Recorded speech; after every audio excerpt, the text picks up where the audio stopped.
السلام علیکم ورحمۃ اللہ وبرکاتہ۔ آج کا جو بیان ہے وہ یہ ہے کہ دنیا کی پرابلم کا سیلوشن۔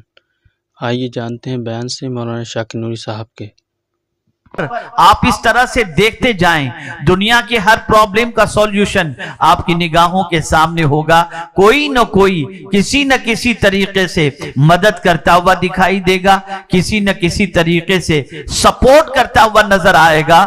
لیکن اللہ اکبر، میں نے جس آیے کریمہ کی تلاوت کا شرف حاصل کیا، اس میں رب قدیر ارشاد فرماتا ہے، یقول الانسان یومئذ این المفر۔ قیامت کے دن لوگ کہیں گے، انسان کہے گا، بھاگ کر کہاں جاؤں؟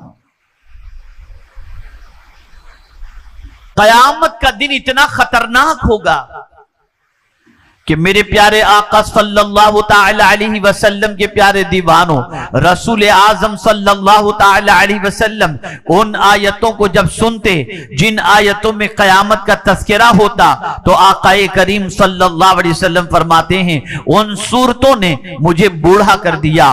آپ اندازہ لگائیں، یہاں انسان ایک دوسرے کے کام آتا ہے، ایک دوسرے کی مدد کرتا ہے، ایک دوسرے کا سپورٹ کرتا ہے، ایک دوسرے کے سلسلے میں خیال کرتا ہے، یہاں تک کہ مر گیا تو کاندھے پر اٹھا کر قبرستان پہنچا دیتا ہے۔ میں ابھی ایک جنازے کے موقع پر میں نے دیکھا، قبرستان میری والدہ کے یہاں میں فاتحہ پڑھنے کے لیے گیا، ایک سودانی آدمی، اللہ اکبر، تقریباً سودانی حضرات ہی تھے اور اس کی نماز جنازہ میں وہ شریک ہونے کے لیے آئے تھے، تو کچھ یہاں کے لوگ بھی اس میں شریک تھے۔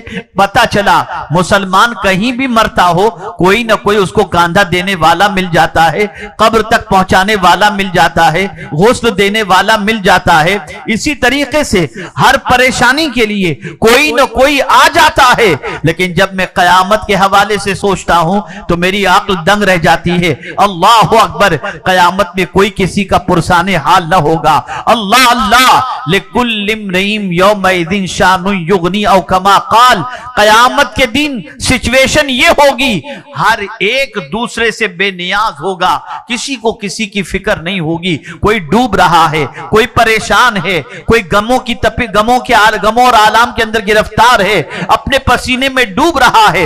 قیامت میں کوئی کسی کو نہیں پوچھے گا، نہ کسی کی طرف توجہ دے گا، یہاں تک کہ اللہ عز و جل ارشاد فرماتا ہے، یوم یفر المرء من اخیہ، بھائی بھائی سے بھاگے گا، کوئی ایک دوسرے کا پہچان وہاں پر نہیں کرے گا، کوئی ایک دوسرے کو نہیں پہچانے گا، ہر کوئی ایک دوسرے سے بھاگ رہا ہوگا۔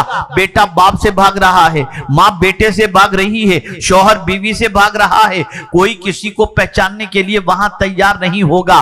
حالت یہ ہوگی، آدمی قیامت کے دن اپنے پسینے میں ڈوب رہا ہوگا اور سچویشن اتنی خراب ہوگی کہ العیاذ باللہ۔ میرے پیارے آقا صلی اللہ تعالی علیہ وسلم کے پیارے دیوانوں، اب میں آپ سے ایک سوال پوچھنا چاہتا ہوں۔ آپ نے زمین کے اوپر اپنے بچوں کی پریشانی کا انتظام کیا، آپ نے زمین کے اوپر اپنے بچوں کے مستقبل کی تابناکی کا انتظام کیا، آپ نے زمین کے اوپر اپنی پریشانیوں کے حل کا انتظام کیا۔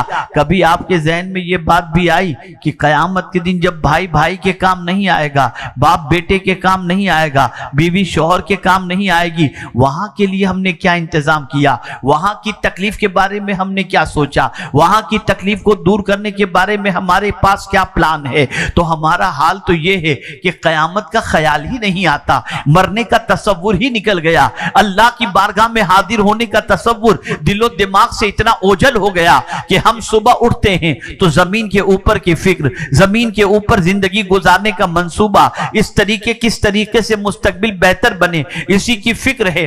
ہم جتنا سوچتے ہیں زمین کے بارے میں سوچتے ہیں، اب اگر کسی نے ہمارے سامنے موت کا تذکرہ بھی کر دیا تو ہم کہتے ہیں یار تھوڑا سا پلیز ہم کو ہمارے اوپر کرم کرو۔ عجیب سچویشن ہے، ہم مرنا نہیں چاہتے، ہم اللہ کی بارگاہ میں حاضر ہونے کے تصور سے بالکل غافل ہو چکے ہیں۔ لیکن یاد رکھو، ہزار غفلت تمہارے اوپر طاری ہو، لیکن یہ بات اپنی جگہ پر مسلم ہے کہ یہاں مستقل رہنے کے لیے نہیں آئے، یہاں سے جانا ہے۔ جب وقت مقرر ہوگا